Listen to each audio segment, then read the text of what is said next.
Happy Friday, folks. Senior Editor Mackenzie DeLulo here, and welcome back to the Texans Weekly Roundup. This week, the team discusses the vote to impeach Homeland Security Secretary Alejandro Mayorkas failing in a near tie, the U.S. Senate border bill and foreign security package failing to pass, state governors meeting at the border to promise more support and resources for Texas, suspects in an attack on New York police officers revealed to be illegal immigrants with encounters in Texas, Governor Abbott's new reputation with the Texas GOP's right flank, a Texas Court of Criminal Appeals candidate's legal battle with his mortgage company, Lieutenant Governor Dan Patrick speaking at a panel with BlackRock's CEO over dispatchable generator investment, the Austin City Council weighing its new environmental investment plan, Texas suing 5 cities over their not enforcing state marijuana laws, Tesla owner Elon Musk considering moving his business's operations to Texas, and 2 House GOP incumbents outraised by challengers in school choice-focused races. Thanks for listening and enjoy this episode.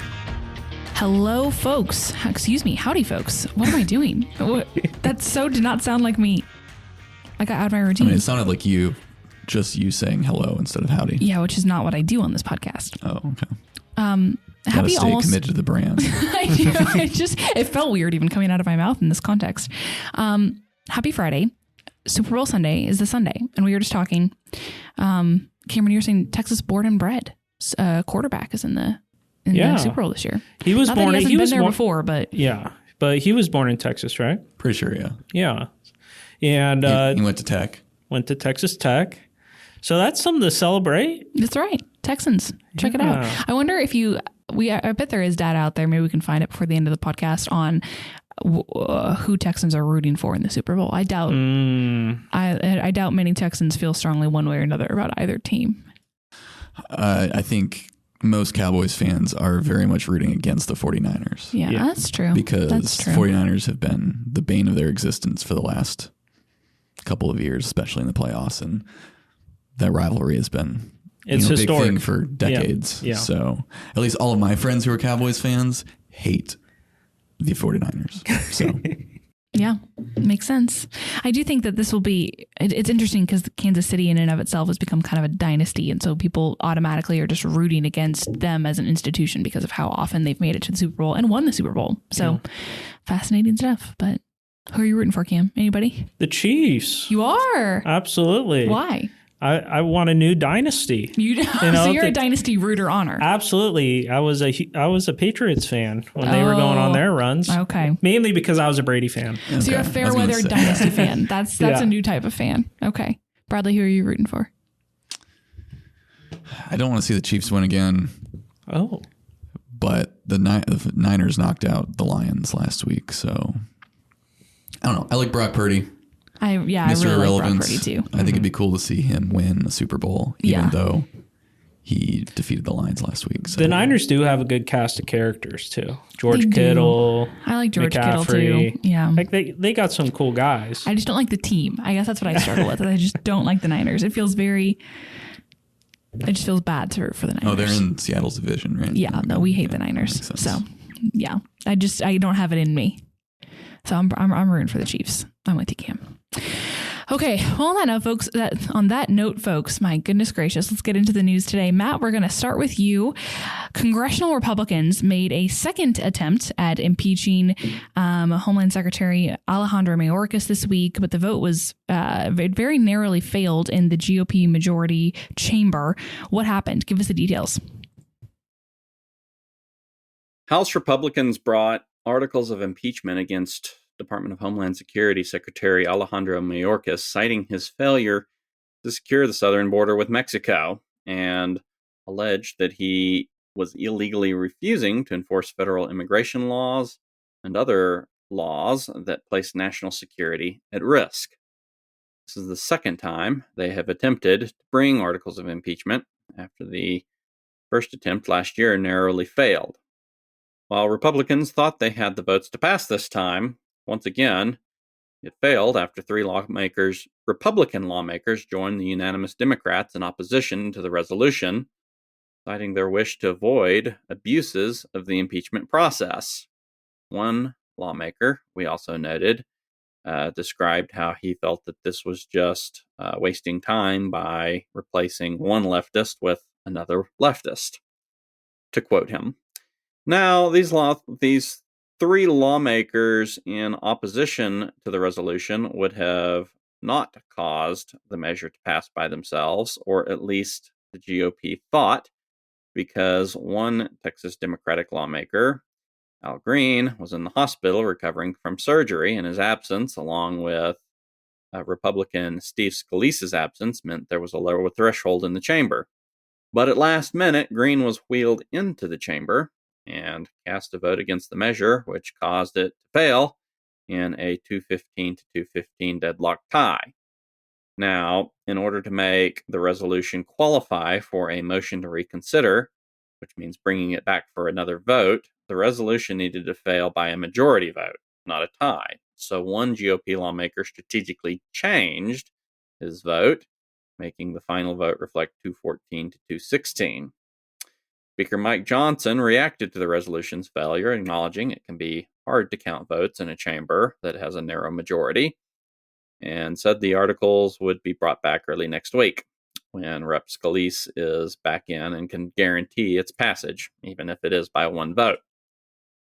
It is worth noting that the articles of impeachment, should they pass, two Texas lawmakers are to be named impeachment managers, which are a sort of prosecutor that makes the case before the Senate Court of Impeachment to arguing for the sustaining of the impeachment charges.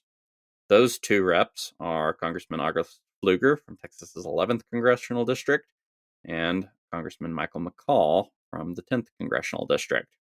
According to a recent post on X from Congressman Pfluger, we should expect to see that redo vote occur as early as Tuesday. So we'll keep an eye on this and see how it goes. Absolutely, Matt. Thank you. Big week in D.C. and Cameron, we're going to stay on that topic here. The $118 billion security package, border security package, yes, unbelievable, has been the leading topic of conversation this week. And there have been some major developments in the U.S. Senate. We're talking about D.C. here again. Tell us what is going on, Cameron. Yeah, I've been glued to the screen watching this because it's, you say a figure like 118 billion. It's a lot of money. So you want to see what's going on. Well, as we saw, House Speaker Mike Johnson, he called this bill dead on arrival before we even saw the U.S. Senate vote on this. And it did end up failing. It failed with a vote of 50 to 49. The bill needed 60 votes to move forward because, there's all these parliamentary procedures that have to happen before a bill is voted on. It failed in the procedural vote. And what was interesting is actually we saw 5 individuals in the Democratic caucus vote against the bill, including some on the more progressive wing of the Democratic caucus, people like Elizabeth Warren and Bernie Sanders. But then we did see 4 Republicans vote to advance the bill, which includes the lead negotiator for the border provisions in this bill, James Lankford out of Oklahoma. And then we also saw Senator Mitt Romney vote to advance the bill. And I'll go into some of the figures. Yeah, go for it. Yeah, so off the top, there included $20 billion for border security in this package. And then it was all bundled together with foreign aid. So it was $14 billion for Israel, $60 billion for Ukraine, and then there was also additional funding for the Indo-Pacific nations, specifically Taiwan. The bill also included $9.2 billion in humanitarian aid for civilians in the Palestine region, Gaza Strip, West Bank, and then also additional humanitarian aid for Ukraine. And what was interesting is there was a lot of discussion leading into the U.S. Senate debate because we saw former President Trump, he came out and called it horrendous and called it a, quote, highly sophisticated trap for Republicans. And we saw remarks from the current president, Joe Biden. He was saying that, quote, I want to be absolutely clear about something. The American people are going to know why. And he was saying he was predicting the bill was going to fail. because of Donald Trump's comments before the vote. So there's been lots of negotiations about how best to secure the border. We saw Senator Ted Cruz. He came out after the vote that failed to advance this big package, this $118 billion package. He put out a video saying, quote, "As a policy matter, it was terrible policy. And as a matter of politics, it was even dumber." So some interesting comments from prominent lawmakers, former presidents with Trump, current President Joe Biden. And what was interesting in Cruz's comments, he made mention of a previous border bill that he introduced into the Senate. This was the Secure the Border Act. And he said in this video that if the Senate would have put Ukraine funding attached to that Secure the Border Act, he would have voted for that. But apparently the leader in the Senate, Schumer, waved his hands at H.R. 2, that Secure the Border Act, and wasn't going to take it up. So there's lots of disagreements about how to best address the border. And one of the interesting things, though, is there are federal actions that can be taken that Biden reversed on his first day in office. Like, for example, there were Trump-era policies that included the COVID-19 Title 42 public health order, which was used to expel illegal immigrants. The Biden administration allowed that to expire. He also halted the building of the border wall on his first day in office, in addition to using an executive order to actually reverse a Trump order that cut federal funding from sanctuary cities. So there are executive authority power to help secure the border. They're just trying to do it through policy in the Senate.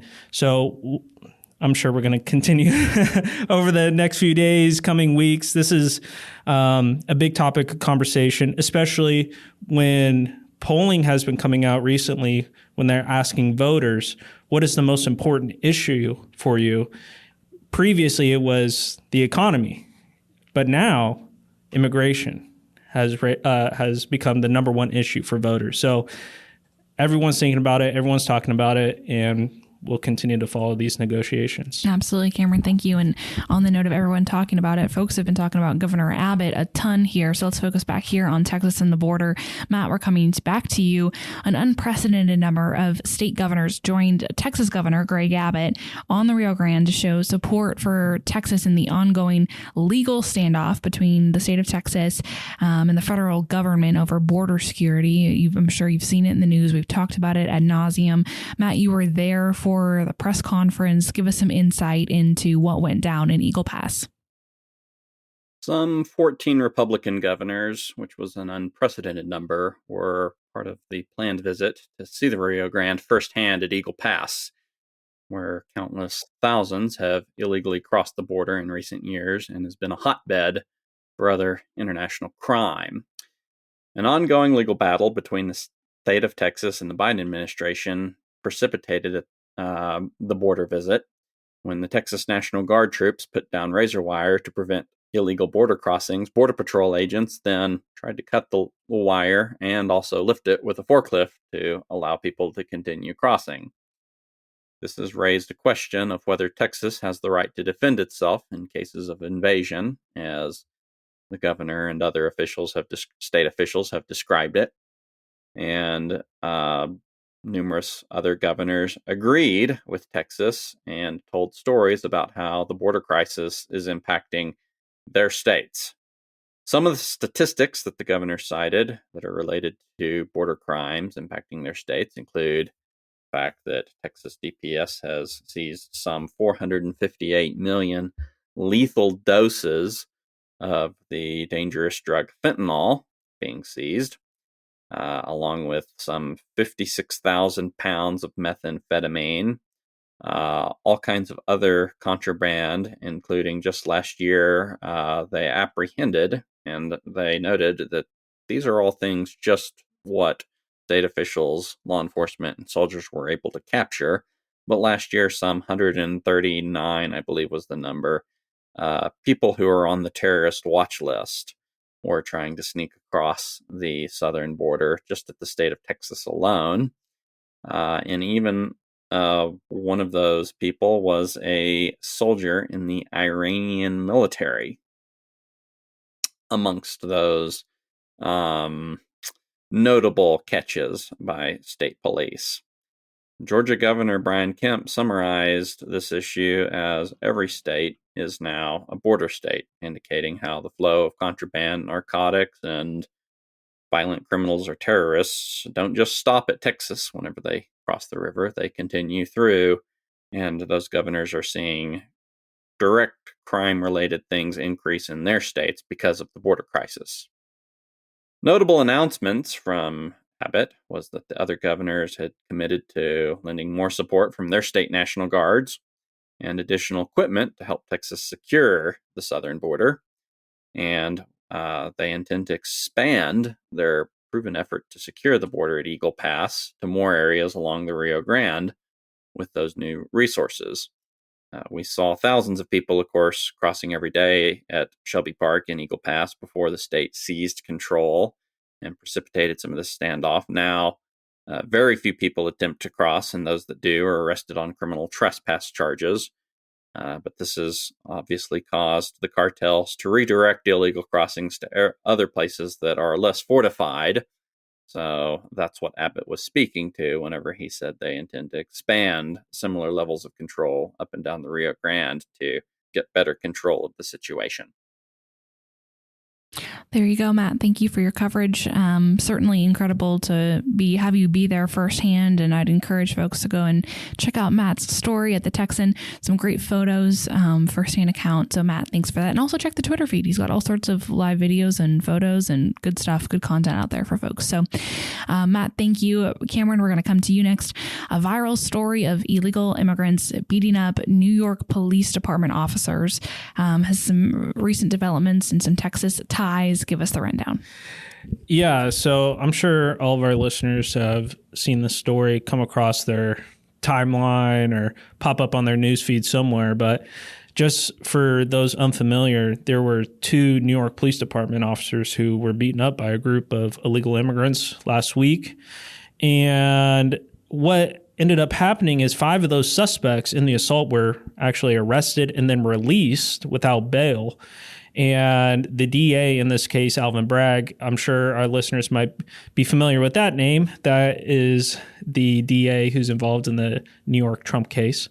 So 4 of those individuals reportedly left New York, leaving for California. And then we saw a law enforcement source telling CNN that because the Manhattan District Attorney, like I mentioned, Alvin Bragg, did not request bail and the defendants were released, law enforcement had no legal authority to chase them or attempt to stop them. So what we came to find out over the preceding days was Custom and Border Patrol actually told Allie Bradley, a reporter for News Nation, that the Homeland Security investigations identified 8, quote, undocumented individuals that are connected to this officer assault case. And that information that was provided to Bradley shows that 7 of those 8 individuals are from Venezuela. 2 of them were removed and then re-entered the country last year and were given notices to appear. Another 2 entered through the northern border with Canada into New York, and the others have documented encounters in Texas. So interesting note there that individuals who are coming through not just the southern border, but the northern border as well, are making their way across the country, you know, from Texas to New York. That's a long journey. And what we also found out with this story is a Fox News correspondent spoke with ICE and said that they arrested several of the illegal immigrants believed to be involved in the assault of the NYPD officers. And this was in response to a viral photo of some individuals with handcuffs in Phoenix, and that sort of closed the door on the story, it seemed like. But then we saw a New York Post story come out and say they had sources that told them it's not clear who the men in the photo are. They're definitely not the individuals involved in the NYPD assault. So a bit of conflicting information there. But Allie Bradley was able to confirm that 3 of the individuals involved in that assault are in NYPD custody. So at least some of the individuals involved have been tracked down, put into custody. But as of right now of recording, we haven't had many developments on this just as of yet. But it is important to kind of look back at the big picture. Like Matt was talking about, there's been lots of incidents at the border in terms of not just drugs, but potential terrorist activity crossing the southern border. And the southern border actually saw over 150,000 encounters just in January. And this is both encounters and, quote, non-citizens processed at the ports of entry. So it seems like there's a border theme going on today on the pod, but this is a ongoing issue that Abbott has addressed, federal government's attempting to address, but there's different approaches on how best to address this growing crisis, because it is on the mind of a lot of people. Because we're not just seeing these large numbers of people coming across or encounters happening at the border, but we're seeing these individual instances of what are the downstream effects of not having a secure border. And I think that's what is top of mind for many voters. Yeah, absolutely. So. Cameron, thank you for your coverage. Bradley, hello. It's been a while. Hi. Are you ready to talk? I was backbenched for the first half of this podcast. Sorry, I assume because I missed the last podcast, but yeah, just because you were absent, we just demoted you. I will say I listened back to my section from the road, and I sounded really out of breath. But I wasn't, at least not that I remember. So I'm not sure what the issue was. Maybe it's because I was sticking my phone up so close to my mouth. But you could have just been like breathing into the mic a little bit, and it could have been catching it. It was warm. It was a nice day there, but yeah, I sounded like I had just went for a run. I did not. You're just running. I was just walking around taking photos. HD2. Yes. Delightful. Well, tweeting is really exhausting. It's so exhausting. I know you being demoted to the midway through the podcast had nothing to do with the first 4 stories being about the border. Oh, okay. Yeah, that's convenient. Yeah, it's very convenient. Let's go ahead and jump into your stories, though, Brad. It's been a strange few years for the governor. Pretty politically volatile. And now he's found some new allies among those who once despised him. Give us the details. So last week, I mentioned in the last podcast that I was at the Mike Olcott rally with Governor Abbott. That was a very big event. I would peg the crowd number at like 500. Not all of that was in the room because there were a lot of people that could not get into the big room on the 7th floor of the hotel. They had to watch from the lobby. So huge turnout. I think Senator Phil King said it's the largest turnout he's ever seen for a state rep rally. But while there, Abbott said, quote, "There are many reasons we are here today, and one of those is that I made a mistake last time in endorsing Glenn Rogers, and I'm here to correct that mistake. I'm here to make sure everyone knows I'm here to support Mike Olcott to be your state representative." Abbott went on to criticize Rogers on a number of things and presented Olcott as the, quote, strongest conservative candidate. Obviously, this is interesting in of itself because Abbott was on the other side last time in 22. He endorsed Rogers against Olcott, and given the very slim margin, you can deduce that the governor at least had a significant impact. Which the governor came under fire a lot. This is one of the endorsements last cycle that the governor was heavily criticized for. Yeah, and especially because Rogers has been critical of school choice his whole time in the legislature and school choice vouchers, whatever you want to call it. And so the governor endorsed Rogers despite that. And then Rogers was one of the Republicans who spoke against or for stripping ESAs last November, and then ultimately voted to strip that provision. But it hit me while I was seeing this large crowd cheer on Abbott's every word. Most of the people in this room would have jumped at the opportunity to kick him out of office only a couple of years ago during his own primary against former state senator Don Huffines and Texas GOP chair Alan West.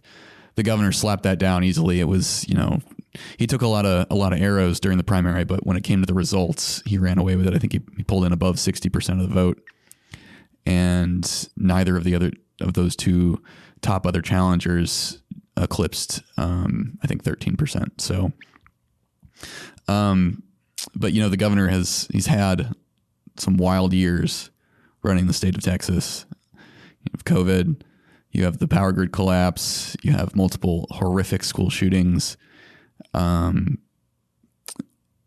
massive property tax fight, this impeachment now, the expulsion of Slayton.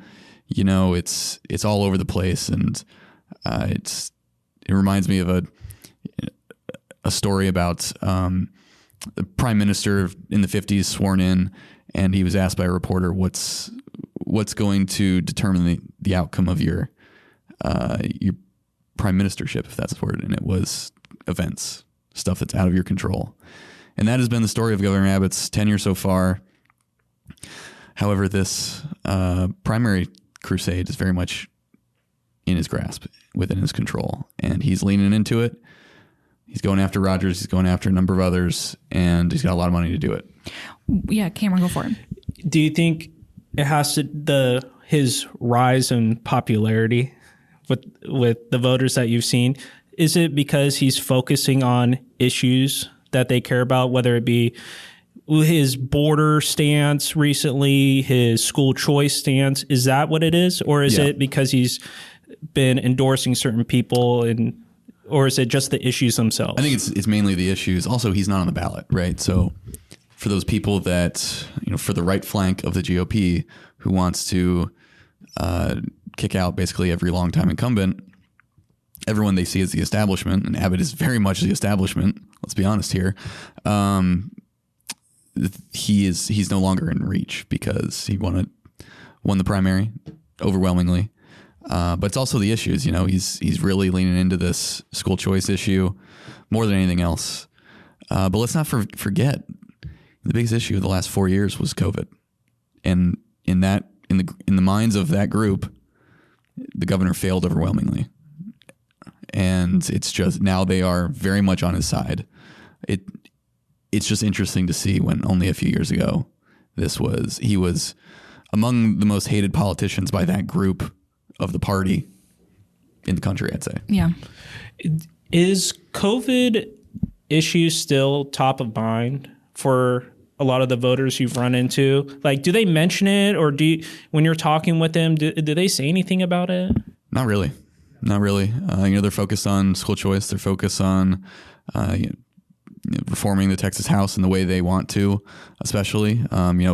Really, Dade Phelan has replaced Abbott as the persona non grata among that wing of the party, and he's the one that's within reach electorally. Abbott's just simply not, and I think that's generally what it comes down to. Brad, when you say the governor's leaned into this new angle of appealing to the grassroots, what do you mean by that? When we mentioned school choice, he's endorsing against all these incumbent R's, some of whom he endorsed last time. He's putting really all of his effort into that.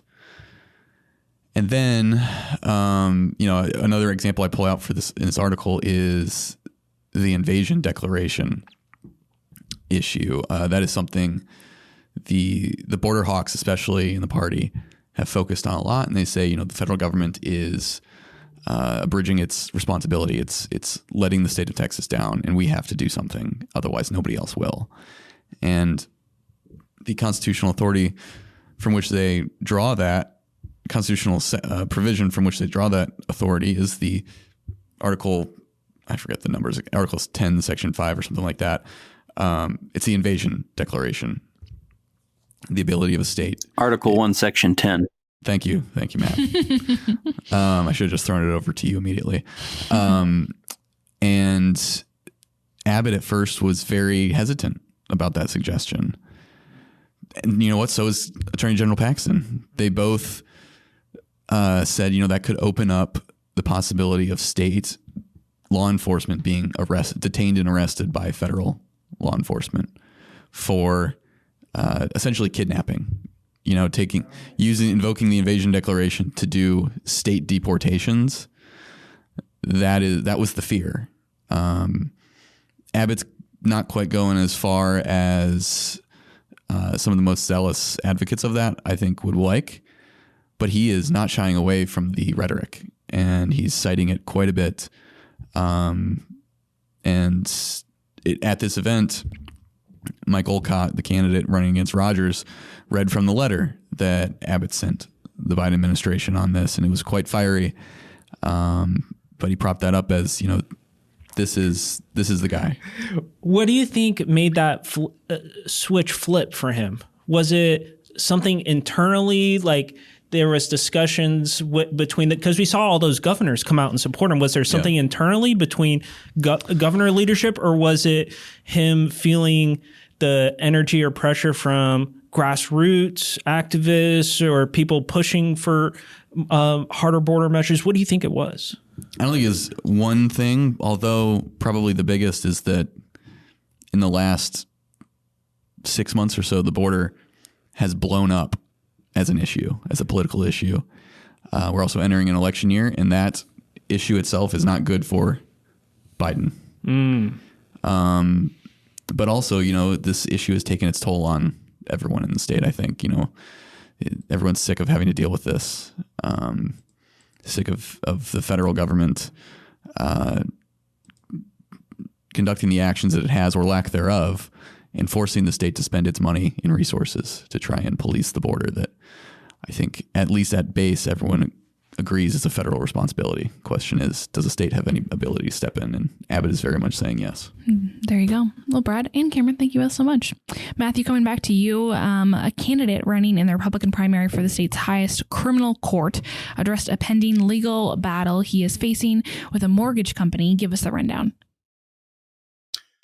We previously reported on some of the highlights of a pending legal battle that candidate Lee Finley, who is challenging incumbent Judge Michelle Slaughter for the Court of Criminal Appeals, is facing. The basic facts are that Finley and his wife, Lynn, had a district court order, a judgment last year against them for defaulting on their home mortgage to the tune of $500,000, and ordered the Collin County Constable to serve an eviction writ against them, ordering their home to be seized and sold to satisfy the judgment. Now, the seizure order was stayed when the Finleys appealed the trial court order to a state appeals court, and they're raising a nuanced constitutional argument regarding why the banks should not be able to take the home back. Because we have had a number of people interested in knowing more about the details of this case, we followed up with this more detailed story. To give you some of the background on it, prior to the Finleys being married, Lee's wife purchased the home in 1999. Then in 2007, she obtained a home equity mortgage for $320,000, of which she used $271 to pay off the existing loans. They then married, and in 2009 transferred by deed half ownership interest of the house to her husband. In 2016, the Finleys stopped paying their mortgage, and in 2019, Lee filed a lawsuit against the mortgage company on his wife's behalf, alleging that the lien on the home was unenforceable because the loan agreement failed to meet the required criteria for mortgage contracts under the Texas Constitution. The original suit also included a battery of other allegations against the bank. Now, core to their lawsuit, or core to their defense now, is an argument that a single page of the loan agreement, which was a mutually agreed to fair market value of the house, is that the representative of the bank did not sign the page, and on the space where the value of the house is supposed to be was left blank. And they argue that the Texas Constitution prohibits valid liens from having any blank spaces. Now, the banks responded to that by saying, well, there was a page later on in the mortgage agreement, sort of a catch-all. That was an affidavit swearing that everything was agreed to, and said that essentially there was a insufficient argument to argue that the lien was invalid. Now, we encourage our readers to go check out the entirety of this story, but we did speak to Mr. Finley regarding this, and some of the things that he pointed out was that he has never been directly himself liable for the payments on the mortgage, that it was his wife's mortgage, although he did ultimately acknowledge that he owned a half interest in the house, and of course, if the house is seized and sold in an eventual court loss, that of course he would lose that ownership interest. One other thing that we asked Lee regarding was he pointed out that there had been some questions regarding which bank owned the mortgage. And we asked if you figured out or decided or determined who properly owned the mortgage that you owed the remainder balance to, would you pay it? And he said, if the loan is enforceable, and if they can show, hey, here's the entity that's entitled to collect the balance of the loan, of course we'd pay it. We'd pay it off, whatever the balance was, immediately. Once again, we highly encourage our readers to go check out the entirety of the story if you want to know the entirety or get the full picture of what these nuanced legal battles, what this legal battle is. One other thing that we'd like to point out is that it's unlikely for this issue to be resolved before the March 5th primary. The appeals court is unlikely to issue their ruling, and in the case that they rule against Finley's, they have indicated that they will appeal a unfavorable ruling to the Texas Supreme Court, which will make the case continue on further. Matt, thank you so much. Primaries happen to be ample ground for all sorts of things to come up, and voters can then determine how important they are in the process. So, Matt, we appreciate you bringing this up and kind of distilling down the facts of all that's going on here in that race. Brad, we're coming back to you. Dan Patrick, the Lieutenant Governor himself, hosted an event in Houston this week with BlackRock, of all entities. Give us the details. So Patrick and BlackRock CEO Larry Fink convened for an event and made a pitch to investors in the room who aren't already involved, or mostly aren't already involved in the Texas power industry, to draw in $10 billion worth of investments to build 10,000 megawatts of dispatchable generation, mainly in natural gas power plants, specifically in ERCOT, in the ERCOT region, which covers about 90% of the state's square mileage. Patrick noted that this is just the first step towards ensuring the state can cope with its rapid population and business growth. More than anything else, the gathering was an advertisement for the state's new power plant construction loan program that was passed in Senate Bill 2627 last year and approved by voters on the November 2023 constitutional amendment ballot. They allocated $5 billion for that from this session and intend to allocate another $5 billion next session. The loans are low interest, intended to make it easier for these companies to justify putting up the capital and trying to provide a counterbalance overall to the market distortion caused by the production tax credit, which is the tax credit, the subsidy given from the federal government to wind and solar generators. And it's very lucrative. It's a big reason why we've seen so much growth in wind and solar, not only in Texas, but across the country. Texas is just massive and has the land capable and the demand capable for supporting those investments. And so it was a pitch for that. We're going to see if it works. Applications are open in June for that loan program. But that wasn't the statement that got the most attention at this. He did say if we can't get an incentive program to attract investors to build, talking about the loan program and the other things, then the state would have to build it ourselves and then subcontract that out for someone else to run it. There will be pushback on that, and that's the last card you want to play. Yeah, my goodness. So that's going to send the existing industry into a frenzy. Tell us why. So that is floating the possibility of essentially state procurement, the state purchasing its own power plants and using that to buttress the ERCOT grid. ERCOT is mostly a free market. There are some aspects that aren't quite as much, but the entire system, because it is free market, it's not a capacity market that is negotiated up front. The amount of electricity supply and the price negotiated years up front. That's like the rest of the country. Here, the price of electricity is constantly fluctuating, and it hinges on price signals and accurate incentives to try and ensure we have enough supply to meet the demand.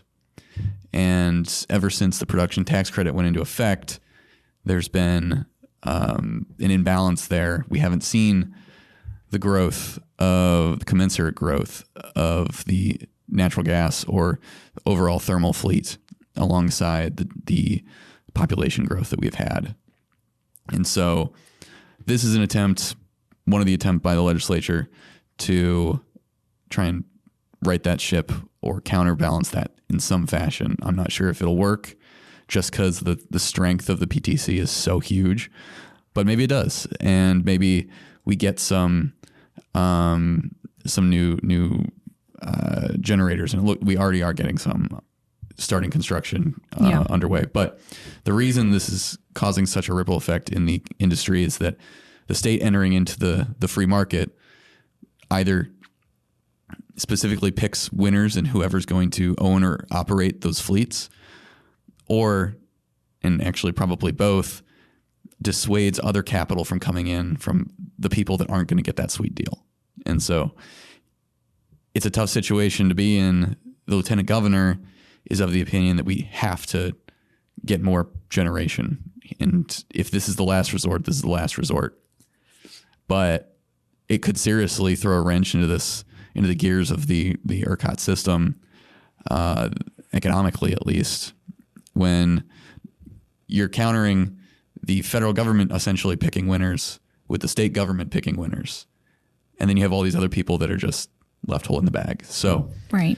Wild altogether too, just to see Patrick and BlackRock at an event together, which we've talked about before, but that in the nitty gritty of all these, policy outcomes and details, wild altogether to see them sharing an event stage together. Yeah. And that was kind of downplayed at the event, but I'm sure it's not ending the ESG fight. Yeah. That's certainly not happening. Absolutely. Although BlackRock is walking back their stances. So it's interesting altogether. Bradley, thank you. Cameron, coming to you next here. The city of Austin has continued to pursue very progressive policies related to the climate. Tell us about this new environmental plan from the city. Yeah, we're going from border discussion to climate discussion. We cover it all here at the Texan. But I came across this because I thought it was very interesting. We've reported on the city of Austin, and like you mentioned, they tend to take more progressive view of issues.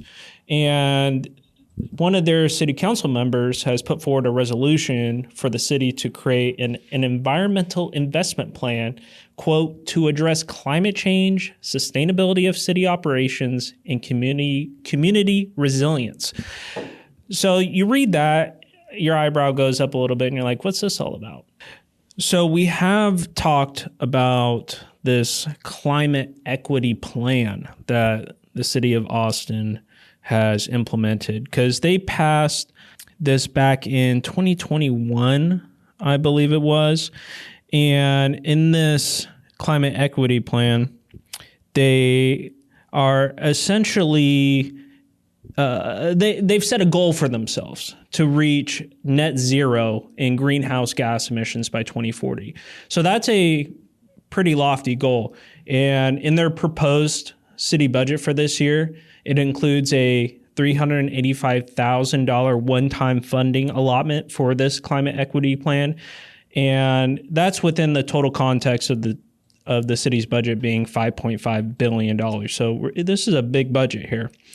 And the city has 11 different departments, all of which include different net zero climate related initiatives, because they have 74 different strategies on their website listed for this climate equity plan.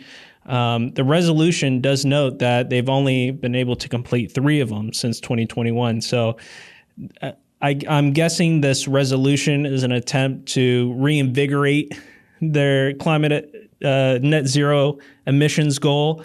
But what's interesting is they've put in plans like creating sustainable buildings, promoting plant-based foods, switching all public sector vehicles to electric vehicles. So very ambitious goals, lots of money flying around to these different departments. And this is a long-term strategy for them. Like I mentioned, they want to do this by 2040. So expect a lot more of these climate change focused resolutions to be coming forward here in the city of Austin. Yeah, absolutely. Nothing new, but really new stuff. Thank you, Cam. You're welcome. Appreciate it. Bradley, coming to you. Texas made some headlines this week, suing 5 different cities over not enforcing state marijuana laws. Give us the rundown of your story. So the state of Texas sued, like you said, 5 cities. 5 cities. Yes. Austin is the biggest one. Then you have Denton, Elgin, Killeen, and San Marcos. All of them are targeting the marijuana decriminalization ordinances passed by each of those cities. And it's doing so under preemption, pointing to state code that prohibits the use of, under the Texas Controlled Substances Act, bans most uses of marijuana and the possession of related paraphernalia. So the argument is that these ordinances conflict not only with the state, what's in state code, but by extension, the state constitution, because the constitution says that even if you're a home rule city, you cannot pass ordinances that violate state law. And so that's the argument made. It's notable that preemption was a big issue last year from a different angle with the Death Star bill, as it were. As it were. And that is a different strategy. That's field preemption. That is setting forth 9 sections of code specifically and saying you cannot pass anything that exceeds what is allowed in here. This is conflict preemption. Think of it more like a rifle approach than a shotgun approach. But the interesting thing is, when the cities sued the state over the Death Star bill, part of their argument was conceding that the state has full authority to engage in conflict preemption, but not field preemption. I'm curious to see if that gets brought up in these lawsuits, especially as it relates to Austin, because Austin was among the plaintiffs suing the state over that, and thus among those making the argument that the state can engage in conflict preemption. That'll be interesting to see, but if that happens, the city of Austin especially kind of undermine their own case there, at least as it relates to this specific lawsuit that they probably did not see coming, especially in the frame of, the other lawsuits in the other bill. But Paxton said, quote, "I will not stand idly by as cities run by pro-crime extremists deliberately violate Texas law and promote the illicit use of drugs that harm our communities. This unconstitutional action by municipalities demonstrates why Texas must have a law to follow the law. It's quite simple. The legislature passes every law after a full debate on the issues, and we don't allow cities the ability to create anarchy by picking and choosing the laws they enforce." We'll see where it goes in court, but sure to be interesting. Bradley, thank you. I want to really quick shout out Rob Lauschus, our incredible assistant editor. He has been standing, I see him through the window here in the pod room. He's been standing over that box of pastries I brought in this morning for like 45 seconds, determining whether or not to have another one. He's rifling through it now. Oh. Yeah. Give us a quick play-by-play. What's he doing? Well, he just stood over it, and Rob is a towering individual. Yes. I believe he's 6'4". He's very tall. Over the box of pastries on the counter. He chose one. He chose a croissant. Okay. Is it a sweet croissant or savory croissant? I think it was part of the cream cheese pastry croissant. Ooh. I think he chose part of it. Quick aside. Yes. Savory or sweet pastry? Sweet. Brad? Can you give me like what the two options are specifically? Savory or sweet? Probably sweet, yeah. I'm definitely sweet. Sweet. Yeah. Cameron's very disciplined. He does not eat as many sweets as we do. But I just wanted to shout out Rob. He looked very conflicted over whether or not he should eat the pastries left over. He did also recommend that we bring them into the podcast room so that he did not eat them all. He was probably not conflicted about whether or not to eat them, just which one to choose. Maybe. Although he did earlier, he really wanted us to bring them into the podcast room with us. And I was like, we're not going to eat pastries on the pod. He's like, oh, I just really don't want to have another one. So I think there was some we saw what ended up happening. Conflicting feelings. Anyways, poor guy has no clue. I don't even know if he listens to the pod after each Friday. We'll find out. That will make one of us. Cameron, coming to you next. Okay. Elon Musk has found himself in the news again. Surprise, surprise. Now he's looking at the Tesla compensation plan, but there's a lot more to the story here. It pertains specifically to Texas. Tell us what's going on. Yeah. So again, I am shocked to always see Elon Musk in the news because it's like they're the richest man in the world. Yeah, how are we shocked? I don't know. But they won't leave him alone. It's like they keep going after him. I feel like he's done a lot of great things, but like in the larger context, like you mentioned with Texas, because there was a new report that came out from the Federal Reserve Bank of Dallas that called Texas an economic juggernaut. So that caught my attention initially. And then some of the numbers that came out is the state netted nearly 103,000 jobs between 2010 and 2019. And this huge growth in net jobs is within an even larger context of Abbott recently went overseas to India and was promoting the Texas economy, trying to establish ongoing partnerships with India. And India has been an interesting country to follow, especially with many manufacturers that were originally in China have moved their manufacturing to India. I believe Apple has done that. So it's been interesting to, keep an eye on India as a global power. And with the Elon Musk situation, what has happened recently is Tesla, his EV company, there was a large compensation package for him, $55.8 billion. And one of their stockholders sued him in Delaware, and a Delaware judge sided with the stockholder and rescinded his compensation package. And I go into some of the details in the story about what led to this compensation package being so large. A lot of it primarily actually was based on performance measures. And for any of our listeners that pay attention to the stock market, when I say the Magnificent Seven, they will understand what I mean by this group of stocks that absolutely dominate the NASDAQ. So Elon Musk, he's already moved lots of his business operations to Texas. We reported on a fun story about their Gigafactory was going to be building the largest rooftop solar installation in the world. But after this Delaware court decision, he, of course, took to X and posted that companies should not incorporate in the state of Delaware. And then he followed that up with a poll asking all of his followers if they should move Tesla to Texas. And overwhelmingly, 87% voted in favor of moving Tesla's incorporation to Texas. So he posted that he was going to have a shareholder vote on that issue. So we'll see if Elon is going to be putting down further roots here in Texas. Absolutely. Crowdsourcing a little bit of that. Yeah. Cameron, thank you. Brad, we're quickly going to come to you and then we're going to move on to our tweetery section. We've had a lot to say today, so we're going to make this quick. You compiled fundraising numbers for 2 sections of Texas House races with incumbents who opposed school choice and open seats. Give us a rundown of those numbers. So I published a list of, we tracked it before, but the GOP primaries with incumbents who voted to strip ESAs. Fundraising numbers for the 30-day report. We'll have another one for the 8-day report, 8 days before the primary.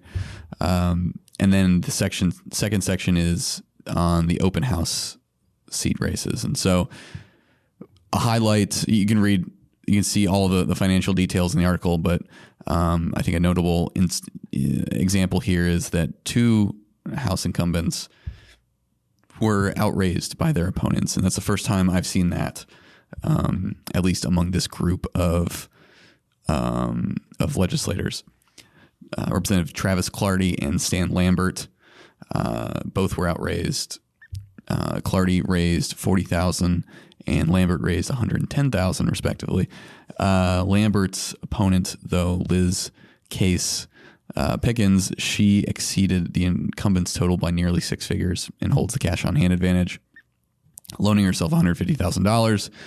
And then in the other race, HG11 with Clardy, Joanne Schaffner, the challenger, who is receiving a lot of support, not only from Abbott, but also the other overarching pro-school choice groups that are involved in this primary. She raised just shy of $290,000, but is behind on the cash on hand front. So she spent a lot of that. But check out the rest on the website, but a very interesting change there, I'd say. Absolutely. Thank you, Bradley. Moving on to the tweetery section of the pod. Cameron, coming to you. What do you got? So there was a stabbing that occurred here in Austin, and it involved a group of individuals, one individual specifically that was Palestinian American, and the APD said that the Palestinian individual was the one that was stabbed. I'll make that clear at the outset here. They said the individual that they caught that perpetrated the attack meets the criteria of a hate crime. And so there was lots of stories written about this, and I actually saw someone post on X saying there wasn't a lot of information being reported about the perpetrator. And if it meets the criteria for a hate crime, what are the parameters here that led to that determination?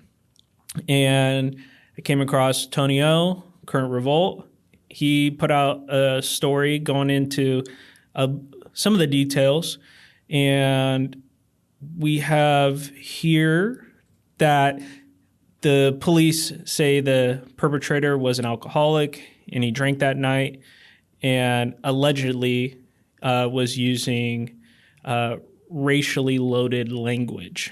So if that, all this is alleged, of course, but if that ends up being true, then, but it could align with constituting as a hate crime. But I just thought it'd be important to let our listeners know what the perpetrator of this crime, how is that aligned with a hate crime, not just because the victim was a member of the Palestinian community here in Austin, but what are the parameters for a hate crime? Yeah, very good. Laying out the facts. Thank you, Cameron.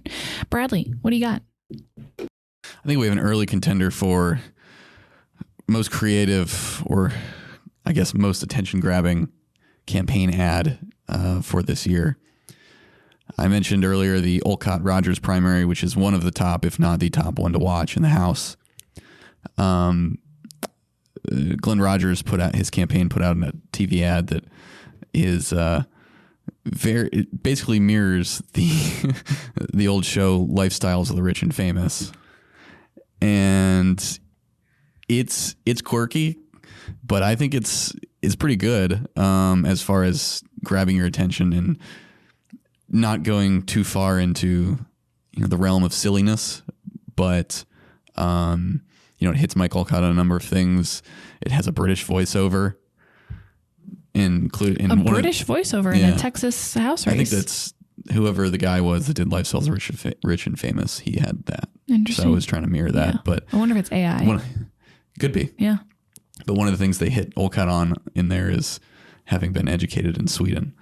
Oh my gosh. And then you have a British guy doing the voiceover, but it's on the airwaves now, and I think it's, as far as just objectively done, how well a TV ad is done, I think it's pretty good. But we'll see if it remains in the top slot. We got a long way to go. Yeah, absolutely.